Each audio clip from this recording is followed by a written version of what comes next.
Welcome to Cosplay Stitch and Seam. I'm Panin. I'm V-Fire. And I'm David. Hooray! If you're listening to this, you made it through 100 episodes with us, or maybe you are just joining us for this very first episode. I don't know. Welcome. Welcome either way. Yeah. I ran out of words. We've been doing 100 episodes and you went... Yep, and then I just ran out of words right then. No more words. Nope, Panin's done. We like to keep our show pretty interactive and fun, and we love hearing from you guys and answering questions, as we did in our last episode. We did an Ask Me Anything. It was really fun. So if you guys listening at home or wherever you listen would like to have some input, would like to tell us about what you're working on, just want to say hi, you can email us at cosplaystitchandseam@gmail.com or you can go to the website, fill out the Google form at cosplaystitchandseam.com or go to the Facebook page and send us your message there. And you can join our Work in Progress Wednesdays and join the fantastic, awesome community that we have. And we also post our Discord link on our Facebook page every now and again, just so that way everybody has a chance to join our awesome, cool community where we have a lot of Bernie Sanders memes. Oh, man. There's so many. Notice that. I did so notice. Many. Mm. The chair memes are great, though. If you would like to help us out, keep the lights on, keep the show going, there's so many different ways that you can do that. First off, tell a friend, share that episode with somebody. That is something that's super helpful, and we really appreciate when you do stuff like that. Second, leave us a review on Apple Podcasts. I think Stitcher has taken away the review feature, so awesome. But Apple Podcast is still a great way to help the algorithm and help people find us as well. Or if you have a few bucks to spare, we also have a Patreon, patreon.com/cosplaystitch. And we have a coffee account if you just prefer a one-time thing, KOFI, Cosplay Stitch. Hey. Oh, Mercedes, did you want to talk about your Pass the Brush challenge? Oh, yes. Pass the brush. Booyah, guys. We're going to do it. It's going to be great. All of us Stitchers, Seamers, and in-betweeners, we're going to make a big video. Why not? Let's do it. So grab a brush, record. If you don't know what it looks like, you can always look up Pass the Brush. You can kind of get some ideas on what a video should look like. You essentially record yourself as you as you are, your amazing, lovely self, and then you take the makeup brush or painter brush or whatever brush you have on hand, you cover the camera with it, and it'll cut to you being in cosplay. Woo! Woo! Right. You can send those to us, email them to cosplaystitchandseam@gmail.com, and I will add them to the video. Go ahead and at the end of the video, when you're in cosplay, you're still holding that brush, you can toss it to the right, toss it to the left, toss it up, toss it down, whichever way you want to throw it. I will figure out how to edit them together. And make that brush line up with whoever catches it next. So give me some variety, guys. Just gonna make it hard for you and kick it at the camera and... Oh my goodness. Throw it diagonal. Oh, no, do it. I will take on that challenge. Use sleight of hand and just vanish it. Oh my goodness. Just vanish it. Yeah, why not? As of this recording, I don't have a deadline for it. So I will come up with one and let you guys know ASAP. As for now, just send them in when you can. Right. Cool. So we thought it would be fun to, we always talk about different techniques and we interview awesome people. And one of the things we don't do a whole lot of focus on is the materials themselves. We've talked about our favorite tools. We've talked about what equipment we like. We've talked about fabrics we like, but I thought it would be fun to kind of go in depth and learn more about the tools of the trade and things that we use all the time for cosplay. So I figured what better thing to kick things off than that all-purpose cosplay-friendly material of foam. Woo! Going through the website that you linked, Panin. Yeah. I didn't know there were so many different types of foam. Yeah, so Mercedes is talking about foamonline.com /foam -types if you want to go look at specific foam types that we'll be talking about. But what I love about that website is they don't just tell you like what the foam is, but they tell you like how it's used, how dense it is, like how well it stands up to wear, all kinds of stuff. This is super cool. Right. Yeah, it is. Yeah. So, I don't know about you, but I have been using foam in my cosplays since I think it was like way back in the internet days where someone was like, you can do armor out of foam and make it look like metal and gold and things like that. And I feel really bad because I can't remember the cosplayer, but they did this like little like images of a Lord of the Rings costume or some kind of like fantasy elf costume they did. And I was like, that's so cool. And foam costs like nothing. So, yeah, that's kind of what got me into it. I thought it'd be fun to kind of talk about like where foam comes from. It was apparently started whatever in 1929, so it's almost celebrating I guess it's like 91 this year. Yeah. That's pretty crazy. Huh.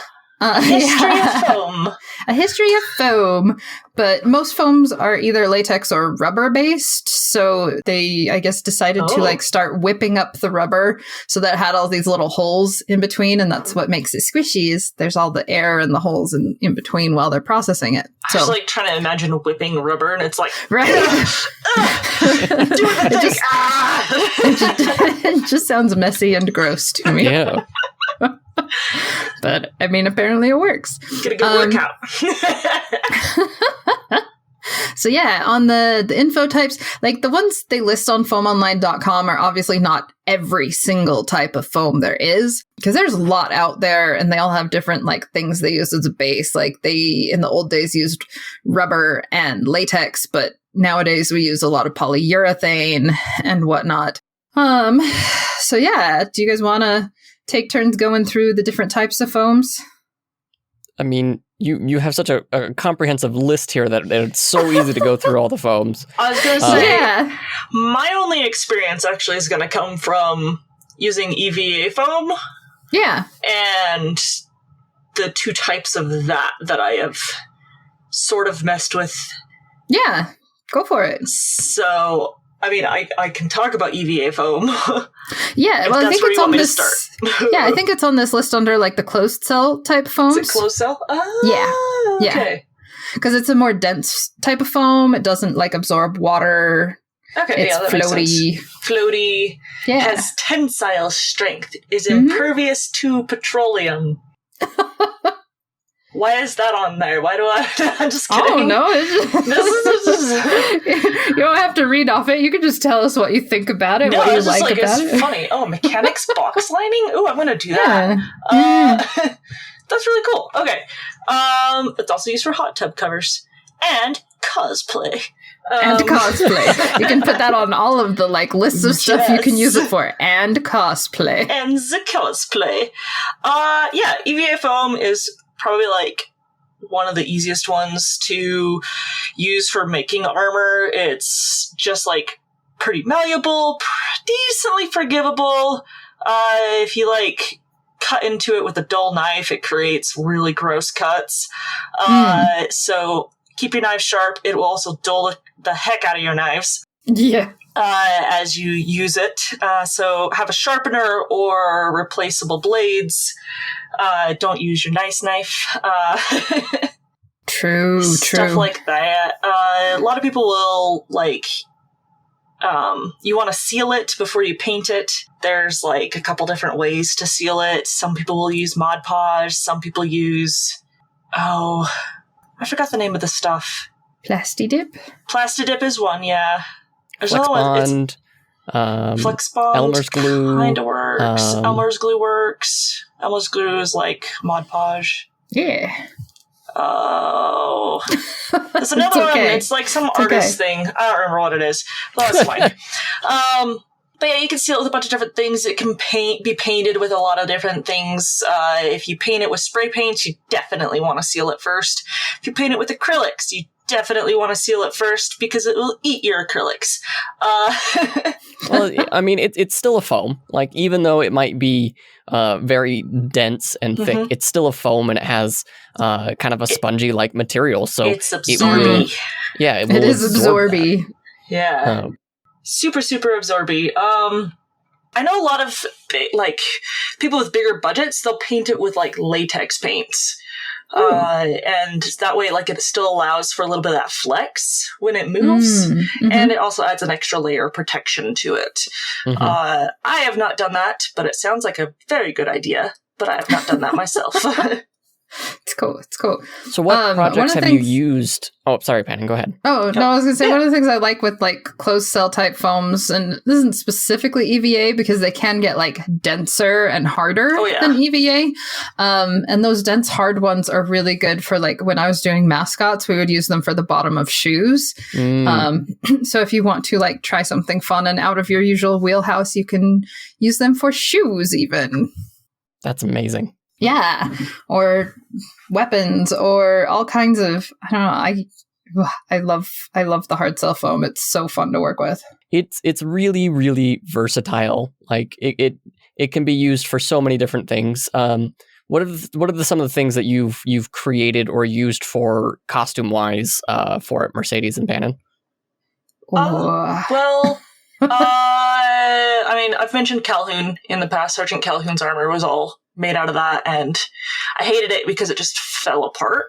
But also, like, I don't work with foam a whole lot. I don't like how easily it tears if you bump into somebody at a convention kind of thing. And that is definitely based on, like, thickness and strength of the foam that you have. I'm hoping with one of my upcoming projects, I'm going to be using the Cosplay Apprentice foam, the foam. That stuff seems like, I mean, I can't rip it. I tried. Oh, nice. And it doesn't tear, and it's like, it's like a higher density, and it's really, really strong, and I'm very impressed with it so far, even though all I've done is sit there and try and rip it apart. So I'm excited to give that one a shot. But I've also used it in, like, craft foam is another kind of form of this foam. Yeah. And my armor for, Zora Armor Link is craft foam with a layer, or 2 layers sandwiched. The craft foam is sandwiched between Warbler. There we go. I can words. Yeah. And that makes for, like, some really solid armor. I really like that method. I just, it takes a while to smooth out the Warbler. Unless you're using black Warbler, which is already a little more smooth, but you still have to smooth that one out too. Warbler's got a little bit of a texture to it, but that's okay. Sometimes that texture is beneficial. That's true. Yeah, and that's one big thing about, like, this kind of material is that it's like, it works well with things like Warbler, Thibra. You can also do, like, stretch fabrics over it. I know some people have done to create, like, a leather texture. They'll use, like, a stretch textury looking thing, or even just straight up sew on micro suede to it, just to create that thickness, and then it kind of, like, it looks like leather armor without actually being leather. So yeah. I'll kind of skim the others, because the EVA and the more dense-celled foams are definitely ones used more often in cosplay. I would say second to that is, like, the charcoal foams, which is, like, the things you use inside of, like, cases to pad them. Like you see for, like, instruments and weapons and things like that. I use it for my D&D minis. Yeah, it's like a, I don't know, it's good for protecting things, but it's also good for structure. Like, that was primarily the foams we used with mascot and furry suits and things like that. I should use that for my puppet. Oh, yeah. For Puppet Ummy, because that would be really good for her insides. Yeah. I've seen it used a lot with people who are making, like, helmets or padding of some sort, and they will use that as the padding between them and, like, the Warbler or the other layers of foam, so that way it's not just sitting directly on their skin. Yeah. It doesn't just protect things, it can protect you. Ooh. Also decently comfy, too. Like, it's not, like, super bad. Yeah. It's the same stuff that is in your sound panels. So if you ever see like those sound absorbers, it's the same material, just egg-shaped. Right. That's exactly it. And then one of the other ones that's commonly used is like upholstery foam, which is like a softer, I think it's listed in this thing as Luxe foam, but it's a very soft, it's good for upholstery and furniture and things like that. But it's also good for all kinds of interior structures. And it's a little bit more, I don't know, it's a little more forgiving than the charcoal foam. Mm-hmm. If you want something to have a softer look, it's a good option. With both of those types of foams, when you're doing stuff like mascot making, you're going to be covering it with an outer fabric. And if you're doing it with a stiffer foam inside, it's going to show off a lot of the details and stuff of your inside build. Yeah. Whereas if you have a softer foam, it's going to kind of mold and curve gently. Yeah. You can also take that softer foam and like after you've like carved it into the shape that you want, to help smooth it out even more, you take a layer of cotton batting for like blankets and stuff, and that will smooth it out. Right. I'm actually using that more upholstery foam for the Hollow Knight cosplay, so I can figure out what shape it needs to be. I'm so excited for that. It's a little bit more rigid, so I know like this shape will be consistent, you know? Mm-hmm. Nice. Oh, I was looking at, I haven't seen memory foam really used in cosplay, but did you know memory foam was originally used for like space shuttle seating? Dude, that's awesome. Isn't that cool? And then they're like, you know what? We're going to use that on mattresses and like therapeutic stuff. And I'm like, that's great. I love that. Thanks, NASA. You the best. Yeah. NASA's the best. All my pillows are memory foam. They are good times. What else we got? Charcoal, latex rubber is, again, one of those like stiffer, it's a good for like carving foam, the latex rubber foam. It kind of reminds me of, like, it's used in mattresses a lot, but it kind of reminds me of when you do the like, what's the spray foam that like it puffs up and then expanding it dries foam. And then you can, expanding foam. It kind of reminds me of that with density wise. Only that's a little more of a rigid foam. But anyway, so we talked about types of foam. Yeah. There's a lot out there. If you end up using like one of the ones that's like not the normal like EVA foam, let us know how it goes. What'd you use it for? And like, what'd you make? Because like I'm like looking at the dry fast foam on here. And it has like a really cool texture. And so I'm like, I wonder like how that cuts and like how that could look for like something that is more organic looking. And you could use it as like the texture on it. Like, I don't know. I'm curious about that one. Yeah. No, I recently used, what was it? The TNT foam clay. And it was so nice. Like, I enjoyed using it so much, and the end product was so lightweight, and it's good for like even just using like a Bondo as a filler in your other props. It's so nice. Mm-hmm.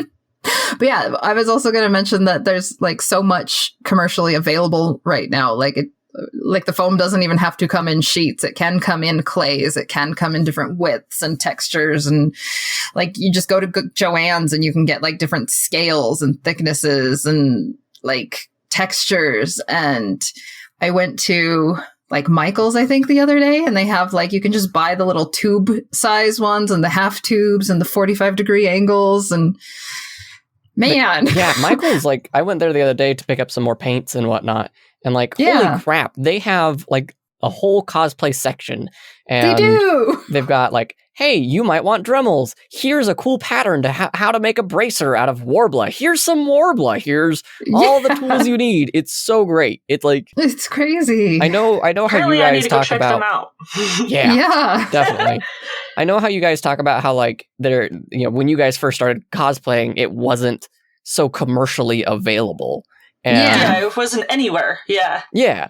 And like when I kind of jumped into it, it was like more of a thing, but it was still a very on the fringe of popular culture. So it wasn't commercially viable for a lot of people at this point. And even now I'm sitting here like, holy crap, these guys have got the world handed over to them. This is fantastic. I had to like find this in Home Depot. Like this took me forever to find.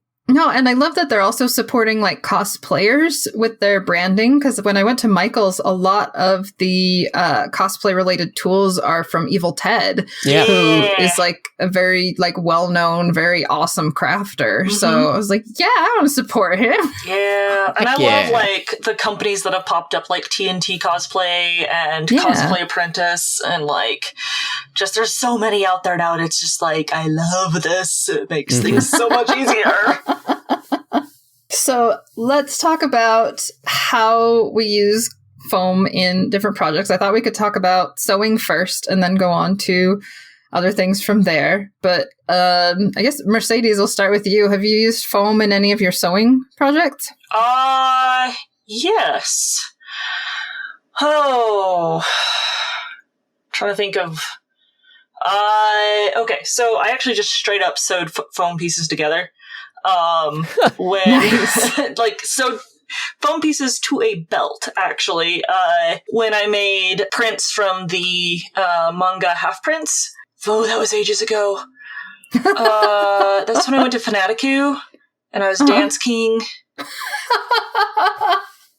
Wow. Never Dance Queen, but I was Dance King and it was awesome. The skirt, I don't even know if those are called tassets because it's more European style than, I don't know. But anyways, the things that hang off of the belt, I painted like these craft foam things, and then I just was like, how am I going to attach these to me? And I was like, and I attached it to like this like fabric belt that I had, and then just put it through the machine. And I was like, that works! And I was like, nice. So happy with myself. And I've also used it to like pad fabric if I want to like create a raised texture on preferably something that I wasn't going to wash, because I'd be too afraid to throw that in the wash with foam in there and have it get moldy or something. Yeah. But I do know that this is not something that I did, but something that someone else did, and I wish I could remember his name. It was at Denver Pop Culture Con. There was this couple there that did Thor and was it Valkyrie? But yeah, so Thor, his armor was just phenomenal. Like, I was just like gushing over how it just all looked and whatnot. And he goes, yeah, he's like, the padding on here, he's like, it's leather stitched together, but to help create this part and make it look thicker, he put craft foam underneath it. It's like sandwiched craft foam between leather pieces. And I'm like, that is genius. Oh my gosh. I love how it works as like an all-purpose filler that's like inexpensive and it keeps things light. And I mean, like, it's just awesome. I've used it as like an interfacing to make your collar pop. I've used it for like raised surfaces when you're doing like applique and you want a part to like stick out more. I've seen some people do like puff paint and then sew over that. I've also done with foam just to make it like, I don't know, stick up a little bit. That's really smart. Yeah, like you mentioned, it gives structure. It doesn't really weigh things down. You can use it for padding. The muscle suit I made when I did side-on, that was made out of a couple different types of foam that were like carved into the different musculature shapes. But it made it so that I could like bend and flex and things in it without feeling like I wanted to die. So was that adhered to like the bodysuit, I imagine, or was it actually sewn on?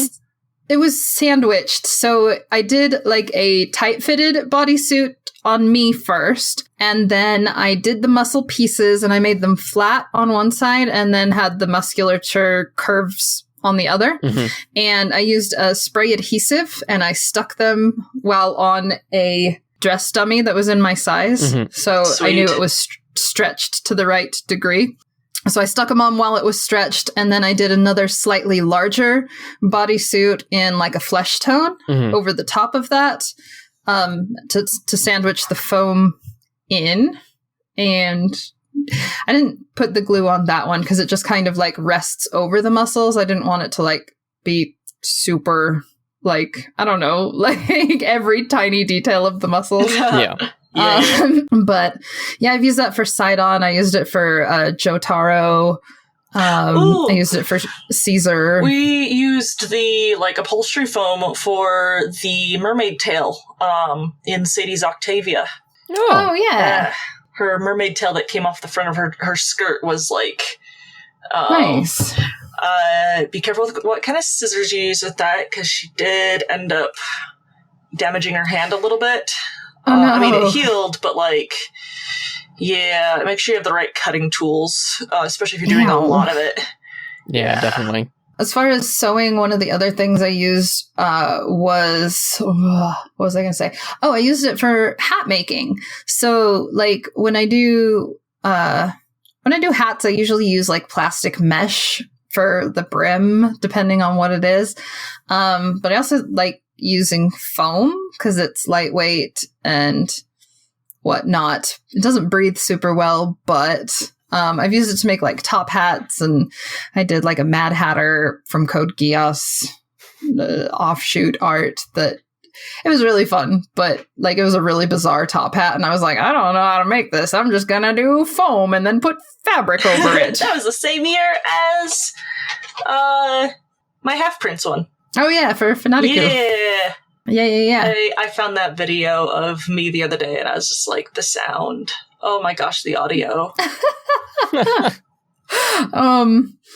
For as far as sewing, I guess we can kind of segue into using it as an understructure, because that's what I did with the muscle suits. But you can also use it with constructing your helmets, mascots, anthro stuff, oversized props and whatnot. When I did the one of the Heartless from Kingdom Hearts 3, I did that all out of the charcoal foam. And it's huge, that thing. Yeah, it is. And then it's just covered with a velvet and other kinds of fabric to just kind of lay over it. And the hardest part of that is there's no pattern. I could just go and be I want to be this pattern. You just kind of had to lay it over the foam and then slowly hand stitch it, and fun times. Definitely. Yeah. Good times and fun times.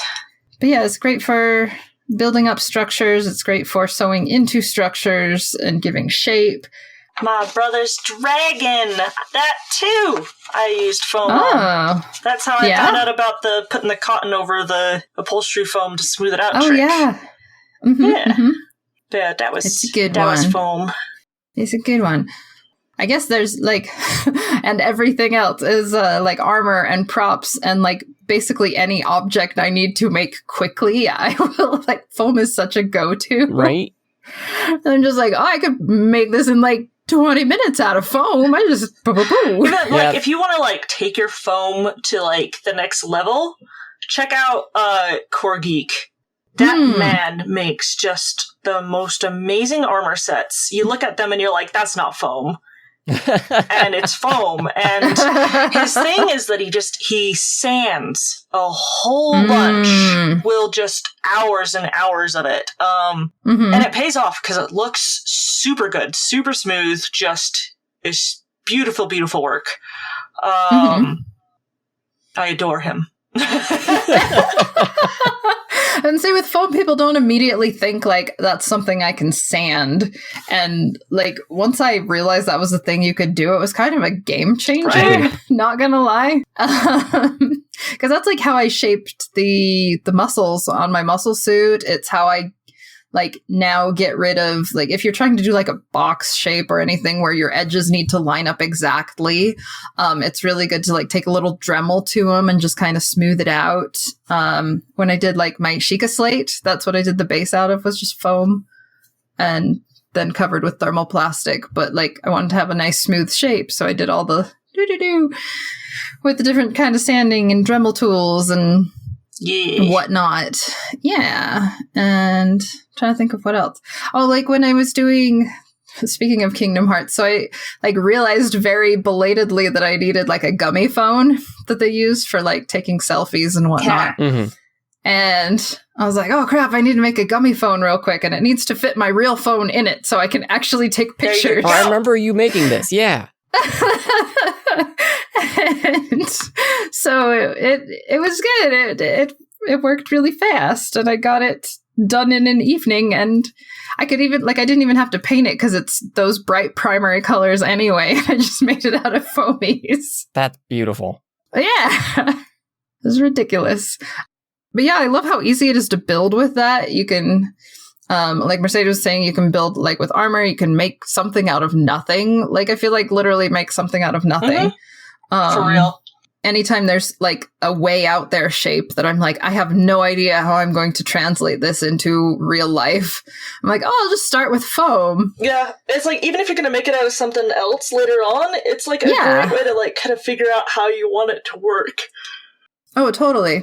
I've used foam as, like, a pattern for making armor before because it has a little more thickness to it than trying to make, like, a paper or a fabric pattern.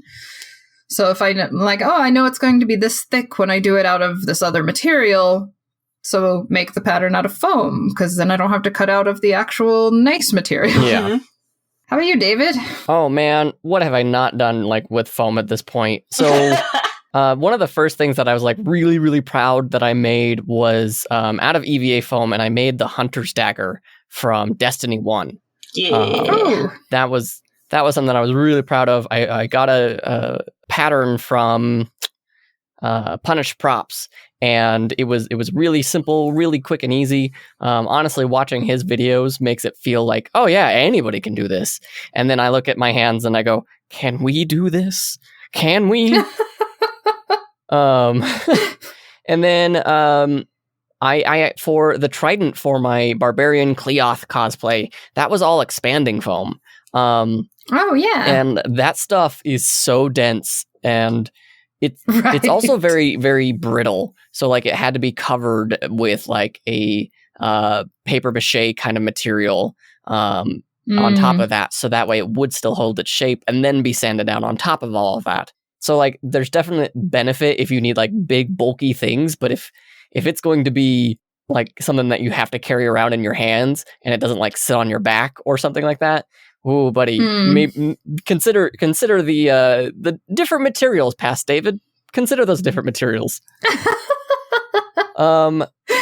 Michael Carpenter, for when we went to last bonsai we went to, the sword was made out of EVA foam, and that was just out of EVA floor mats.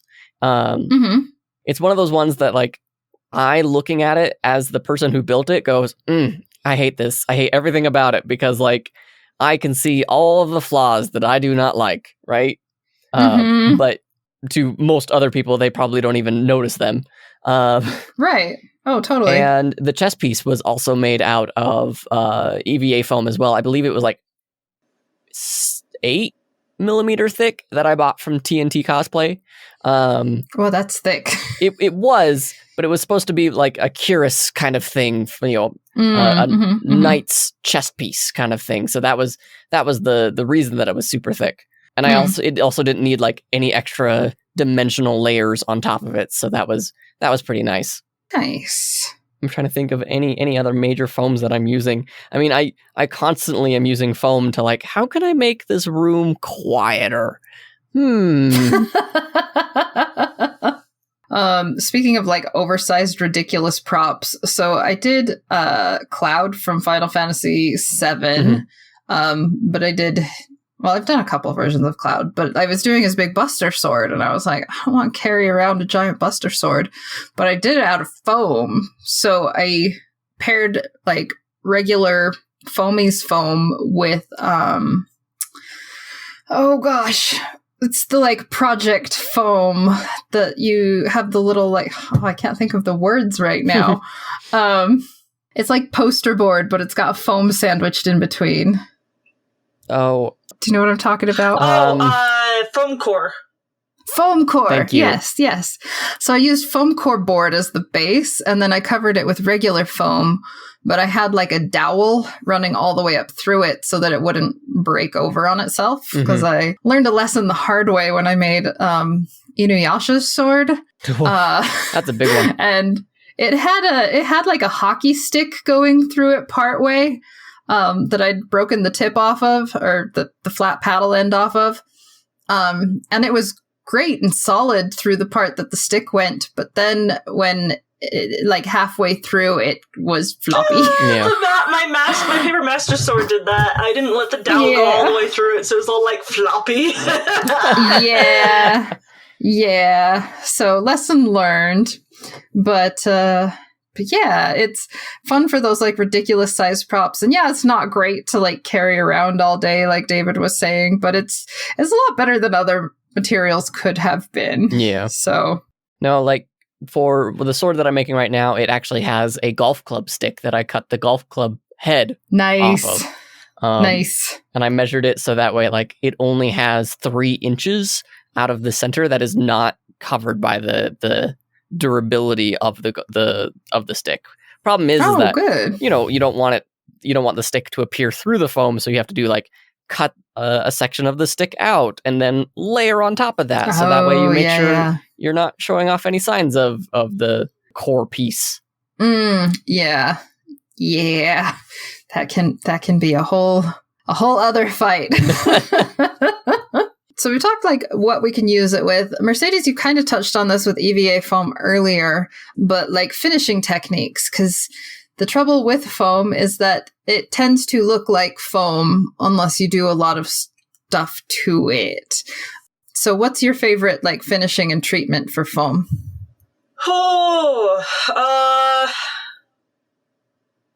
Asking me a favorite is hard. Because, 1, I haven't done it a lot. Because, 2, we all know my feelings you discovered on leather. Foams. Yes, I discovered leather. But I do gotta say... Well, how have you done it in the past? Sealing with Mod Podge was delightfully, like, easy. And way better than I thought it was going to be. Like, I saw these people that would do it, and they would, like, be like, oh, you have to put on, like, so many layers, and, it creates little lines in it. So, like, I watered it down, and then just put on just, like, a couple layers of it so it wouldn't create lines and stuff. And then I went outside. This is for Gears of War commission that I did ages ago. Went outside, spray painted it, brought it back in, and it looked legit. Like, nice. I was really pleased with that. And just like, I mean, it didn't look like any weird texturing or like weird lines. And the way that it sat, it didn't like crack or anything. So, I mean, there's ways to like make it nice. I think one of the things I want to try eventually is maybe see what like the latex painting is like, but that's also like expensive. Yeah. The latex stuff is super expensive, but it makes it a lot more durable in the long run. I personally, I use Plastidip because when it folds and whatnot, if you hit it with a heat gun, it will actually move out some of those wrinkles that were built in, that come after that. So that's my go-to. If it's something that I'm going to be wearing, I'm going to be putting it in Plastidip. But if it's going to be a prop, I'm probably going to do Mod Podge because that doesn't have as much flexibility. Okay. Yeah, when I did the mecha suits for Tiger and Bunny with DJ, those were they had the foam core board as a base and then covered with regular foam and then Mod Podge, and then it was a whole process. And then after Mod Podge, it was a few coats of Plastidip, and then it was a spray paint, and then it was like a crystal glaze over the top of that. That I actually saw online on this like Iron Man suit tutorial that they were like, no, this is how you can finish it, and like it worked really well because it looked really shiny and nice and not like foam. Nice, but the downside was that much spray was expensive. It was a lot of spray painting and Plastidip spray and spray. So much spray. And so if you're trying to do stuff on a budget, that may not be the way to go. But I like doing like the Mod Podge, but also like metallic paints afterwards if I'm trying to get it to look metallic. So like metallic paints, I love to use with Rub and Buff. Which is like a wax sort of material that has little flakes of copper and other metals in it. So when you rub it into the foam, it finds all the little holes and cracks and crevices and it like wedges itself in there. And so the end result is really shiny and not foam looking. Nice. So, yeah. And then I think it was Punish Props did that not tutorial, but like trying different materials out recently, and they used like powdered graphite, I think. That's right. Yeah. And that was really cool. I'd love to try that on one of my upcoming projects for sure. So many fun things to try. I know. It's got me excited for actually making costumes this coming year, which I haven't been able to say for a while. Yay. Oh, that's good. I'm super excited. Yeah. So should we finish up with like pros and cons of foam? Yeah, pros and cons. What are your pros? I'll start with David. Yeah, go David. David this time. Tell us some good things about foam. Well, it's definitely very, very cheap and readily available. If you can't go to TNT Cosplay or Cosplay Apprentice or What the Foam, who all have a fantastic online market. You can get it on Amazon. If you've got an Amazon Prime, get that in like 2 days. It's so nice. You can also go to like Harbor Freight or Lowe's or Home Depot or any of these other home crafty stores and get just a pack of the foam sheets or the floor sheets, excuse me. Floor mats. Thank you. I couldn't think of the word. Those floor mats. Those are super cheap, easy to use, and flexible. And like if you're making a Commander Shepard cosplay from can't remember the name of the game. Mass Effect. Thank you. Wow, no, just kidding. From Mass Effect, you can like leave that texture, and that could be part of the costume. Like that's really cool. Yeah. Oh, yeah, I did that on Calhoun on her booby armor. Nice. It's super lightweight. It is so lightweight, and like you almost kind of forget after a while, like how that can lead into a con, and we'll save that for a little bit. But it's so lightweight. Like you pick up a sheet, and like, ooh, this catches the wind, kind of thing. It's so lightweight. You're like, no. Yeah.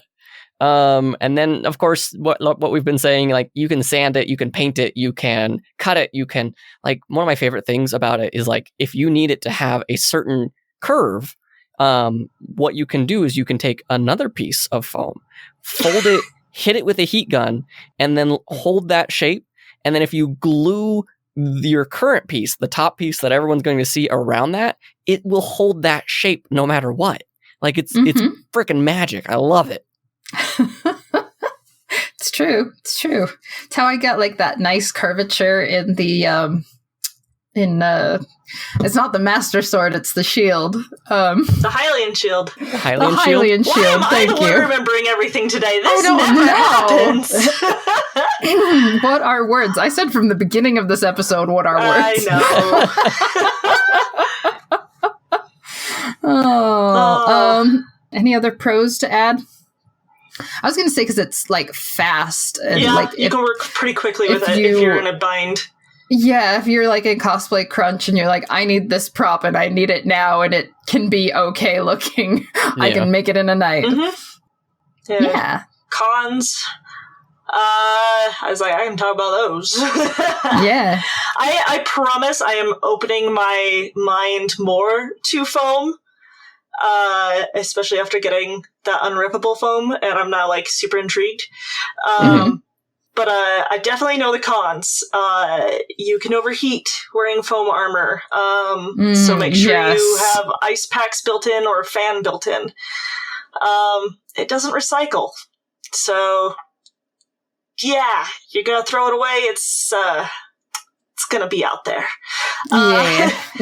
Like it does, but it's very, very certain types of foam and in specific ways, and it's like it doesn't recycle well at all. Yeah, exactly. It's not very sturdy unless you like put a lot of more money into it to make it sturdy and durable. Otherwise, like if you don't build it strong, it's gonna fall apart over time very quickly. And it takes a lot of work to make it not look like foam, to hide seams and, make it look like you're wearing real armor. That takes a little bit more time as well. But, again, it goes fast, and it makes some really fun, complex shapes. We I like how even the foam, you have to give it like a concrete sandwich of, but it's really good. It's, you know, I know I've ragged on it hard in the past because I hate foam, but I'm trying to be more open-minded about it and try more of it myself. Like Sadie used it as like the EVA foam for her armor for Octavia as well. But like it didn't have to essentially, you know, not look like foam. It needed to look like a painting because she looks like she walks out of a painting. Oh, right. And Sadie's paint style, like her own regular painting style, just meshed with that so beautifully that like it looked like that. Yeah. Nice. Good. Yeah, and she was able to stay pretty light in the armor. It was a little warm, but not too terribly so because we put big holes and stuff in it. So nice. Cool. Yeah, I think we've done a good job highlighting the humble foam. The humble foam. The humble foam. Do we have any cosplay horror stories? I don't know if anyone has any because there's been no conventions. You know, that's fair. No, but when you were talking about how like delicate at cons foam can be, it actually reminded me of one that I don't think I've shared yet. Yeah. Where I was doing Seymour Guado from Final Fantasy X. He has this like summoner staff thing, and it has like these like the Guados have these crazy like twirly, swirly, spikety looking everything. So the staff is this really like big, spiky, delicate, almost lace-like thing at the end of his staff. And I had spent like so long making it out of foam core and foam, which it looked really nice and it was easy to make, but it was very delicate. And I remember I was very sad because I got to the convention center. So I went into the bathroom to like tidy up my makeup and add like my tattoos and stuff. I leaned it up against the wall and it got bumped into and fell on the floor and just broke. Like it just like flopped over, cracked down the middle. It was very sad. So yeah. So foam is great, but also it definitely has its cons. Yeah. But lesson learned. I was gonna say I briefly mentioned Sadie and her hand and cutting all that foam, so just be careful. Oh man, so this isn't a horror story, it's just funny. Yeah. So you know the muscle suit I used for Sidon and all of them? When you so the side facing me, the side that's not got the muscle shapes on it, has the textured side of the foam. Oh dear. So when I take it off after I've been wearing it all day and it's been really hot, I have the like texture all over my skin. For like a good hour after, I'm just like, ugh. Lizard panning. Yeah, it's so funny. It's so funny. That counts as a horror story because like you take it off and you're like, ugh. It's not like I wasn't horrified, but I could horrify other people. That's hilarious. Lizard. Yeah. So if you guys at home have any horror stories that you have that you'd like to share, I know we are running dry because there's been no conventions for a while. They could be even just about stuff you've been working on. Yeah. I mean, like one of mine was stepping on a needle in my room, so... Ooh. You know. I don't like that. I don't like that. Also be happy stories, like ways that you guys have, use this break from conventions to bond with somebody else, through cosplay or crafting and things like that. I actually have formed a group with some friends that I have not cosplayed with before, but I have seen at conventions and whatnot, and we're doing a Legend of Zelda group sometime in the next year, and I'm super excited for it. Nice, good. So love it. Yeah, shout out to X-Angel and Summoner Doormat. I'm excited, guys. Yay. Yeah. If you guys would like to hit us up with any of those stories, you can send them to us at cosplaystitchandseam@gmail.com or you can fill out the Google form at cosplaystitchandseam.com or you can go to our Facebook page and send us a message there. And while you're there, join our group and join the Work in Progress Wednesdays and the awesome community that we have. or just hang out there long enough, and I'll post a link to the Discord, and you can join it. It's kind of a first come, first serve, so we don't just overwhelm the Discord server. We want to make sure that we make just as an awesome community on our Facebook page, in our Discord as well. There will also be a Discord link in the Twitters here soon. Probably when this episode posts. I'll put a temporary one in there too, so we're not, again, overwhelming, but also getting some people in, trying it out. Yeah. If you want to support the show, we would greatly appreciate that. Having more people find the show, hearing about their cosplay horror stories, their happy stories, their fun time stories, their crafting stories, because at this point, we'd love to hear about anything you guys are making. We love to hear from you. Yeah, exactly. You can just share the podcast with a friend, leave us a review on Apple Podcast, or if you want to throw us a couple of bucks, we've got our Patreon, patreon.com/cosplay stitch. For $3 a month, we'll give you a shout out on the show. For $5 a month, we'll give you that and our monthly access to our live stream D&D game. Ooh. Yay! Which is coming up, I think this is right before our next one on February 7th. Yep. Indeed. So real quick, I wanted to shout out, thank you so much to the awesome people, Hot Riku, Red Amira, Jazzy Kofed, Jaguar Quinn, Gloria Shu, Sudi, Stacy Pitt, Shock H, and Silver Deeds. Thank you guys for being so friggin' awesome. It's so great to have you all there. Thanks as always to Macy Roberts for the use of her theme song, and to David Jeffress, of course, for his amazing editing and just being an awesome human being in general. How are your podcasts going?